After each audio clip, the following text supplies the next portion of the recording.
Hi అండి, అందరికీ నమస్కారం అండి. ఫ్రెండ్స్, మన వీడియోలోనే టాపిక్ వచ్చేసి విద్యార్థులకు సంబంధించి ముఖ్యంగా ఒంటిపూట బడులు అలాగనే 2026 సంవత్సరంలో వేసవి సెలవులు ఎప్పటి నుంచి స్టార్ట్ అవుతాయి, అంటే ఏ తేదీ నుంచి స్టార్ట్ అవుతాయి ఏంటి అనేది క్లారిటీగా తెలుసుకుందామండి. వీడియో పూర్తి వరకు చూడండి ఫ్రెండ్స్, అప్పుడే మనకి పూర్తి సమాచారం అయితే తెలుస్తుంది. ఇక లేట్ చేయకుండా టాపిక్లోకి వెళ్ళిపోదాము. ఇక శీతాకాలం ముగిసి ఇక వేసవి కాలం అడుగు పెడుతోంది. ఈ క్రమంలోనే రాత్రి ఉదయం ఉష్ణోగ్రతలు తక్కువగా ఉండి చలిగాలులు వీస్తున్నప్పటికీ మధ్యాహ్నం మాత్రం ఎండ దంచుతోంది. ఇక మహాశివరాత్రి కూడా పూర్తి కావడంతో ఎండలు క్రమంగా పెరుగుతున్నాయి. ఇక ఉదయం 10 దాటితే బానుడి భగభగలు తట్టుకోలేకపోతున్నాము. ఇక ఈ నేపథ్యంలోనే తెలంగాణ విద్యాశాఖ రాష్ట్రంలోని స్కూళ్లకు ఒంటిపూట బడులకు సంబంధించి కీలక నిర్ణయం తీసుకుంది. అదే సమయంలో ఈ ఏడాది ఎండాకాలం సెలవులకు సంబంధించిన షెడ్యూల్ను కూడా విడుదల చేసింది. మరోవైపు రంజాన్ మాసం సందర్భంగా స్కూలు వేళల్లో కూడా మార్పులు చేసింది. ఇక మార్చి 16వ తేదీ నుంచి తెలంగాణలోని అన్ని పాఠశాలల్లో ఒంటిపూట బడులు ప్రారంభిస్తున్నట్లు తెలంగాణ విద్యాశాఖ తాజాగా ఉత్తర్వులు జారీ చేసింది.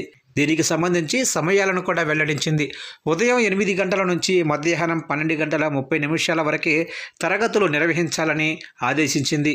ఇక మధ్యాహ్నం 12 గంటల 30 నిమిషాలకు విద్యార్థులకు మధ్యాహ్న భోజనం అందించాలని సూచించింది. ఇక 10వ తరగతి పరీక్షా కేంద్రాలు ఉన్న పాఠశాలల్లో మధ్యాహ్నం 1 గంట నుంచి సాయంత్రం 5 గంటల వరకు ఒంటిపూట తరగతులను నిర్వహించాలని వెల్లడించింది. ఇక అదే సమయంలో విద్యా సంవత్సరానికి సంబంధించి వేసవి సెలవులపైన తెలంగాణ విద్యాశాఖ కీలక ప్రకటన చేసింది.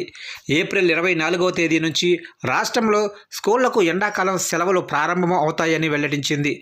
ఇక 2026-27 విద్యా సంవత్సరానికి సంబంధించి జూన్ 12వ తేదీ నుంచి తరగతులు పునఃప్రారంభం కానున్నట్లు విద్యాశాఖ అధికారులు స్పష్టం చేశారు. ఇక ఈ నెల 19వ తేదీ నుంచి రంజాన్ మాసం ప్రారంభం కానుంది. ఇక ఈ నేపథ్యంలోనే రంజాన్ సందర్భంగా కొన్ని పాఠశాలల సమయాల్లో మార్పులు చేస్తూ తెలంగాణ విద్యాశాఖ కీలక నిర్ణయం తీసుకుంది.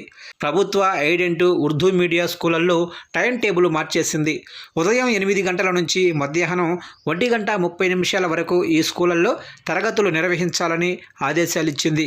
అవసరమైతే వారంలో ఒకరోజు అదనపు క్లాసులు కూడా నిర్వహించాలని ఆదేశిస్తూ తెలంగాణ విద్యాశాఖ తాజాగా ఉత్తర్వులు జారీ చేసింది.